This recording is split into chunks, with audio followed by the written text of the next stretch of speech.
आळंदीतून एक संतापजनक बातमी समोर येते आहे. भजन कीर्तन शिकवण्यासाठी नांदेडच्या एका कुटुंबाने आपल्या 12 वर्षाच्या मुलीला आळंदीच्या एका खासगी आश्रमात पाठवलं. वर्षाला 41,000 रुपये फी भरली, पण तिथे मुलीच्या हाती टाळ नाही तर झाडू पोछा दिला गेला. आरोप आहे की भाऊसाहेब बोडके महाराज आणि त्यांच्या पत्नीने याची मुरडीकडून घरकाम करून घेतलं आणि एवढंच नाही तर रात्री 12-1 वाजेपर्यंत त्यांचे हातपाय दाबून घेण्यास तिला भाग पडलं. या छळामुळे ही मुलगी मानसिक तणावात होती. अखेर पालकांच्या तक्रारीनंतर मुखेड पोलिसांनी महाराज आणि त्यांच्या पत्नीवर गुन्हा दाखल केला आहे. आम्ही शिक्षणासाठी कीर्तनासाठी तर आळंदी ते पाठवलं मुलीला. शिक्षण बी शिकावं आणि कीर्तन पण शिकावं, त्यामुळे पाठवलं. त्यांनी 2 वर्ष चांगलं शिकवले.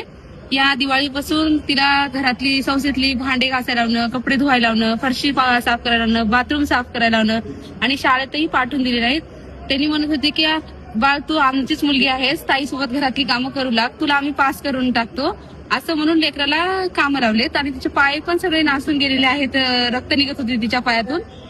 तिने आम्हाला गावाकडे 17 फेब्रुवारीला आली आणि भेटून आम्हाला हे सगळं प्रकरण सांगितली. आळंदीमध्ये ज्या काही आश्रमशाळा आहेत त्यापैकी जाहोरकर माऊली वारकरी शिक्षण संस्थेच्या अंतर्गत त्या ठिकाणी वारकरी संप्रदायाचे शिक्षण घेण्याकरता आई वडील मोठ्या आशेनं त्या ठिकाणी विद्यार्थ्यांना दाखल करत असतात.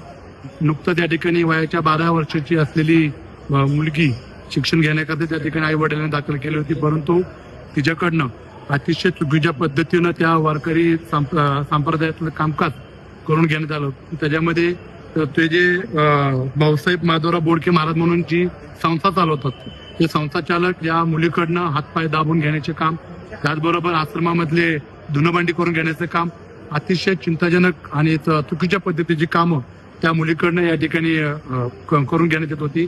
मी या माध्यमातून या सरकारला विनंती करतो, पोलीस प्रशासनाला विनंती करतो की अशा पद्धतीच्या चुकीच्या पद्धतीने ज्या वारकरी संस्था आळंदीमध्ये या ठिकाणी चालू आहेत त्यांच्यावरती कडक अशी कायदेशीर कारवाई करून त्यांच्यावरती तातडीने कडक कारवाई करणं अपेक्षित आहे. अशा प्रकारची मागणी या राज्य सरकारकडे मी या ठिकाणी करत आहे.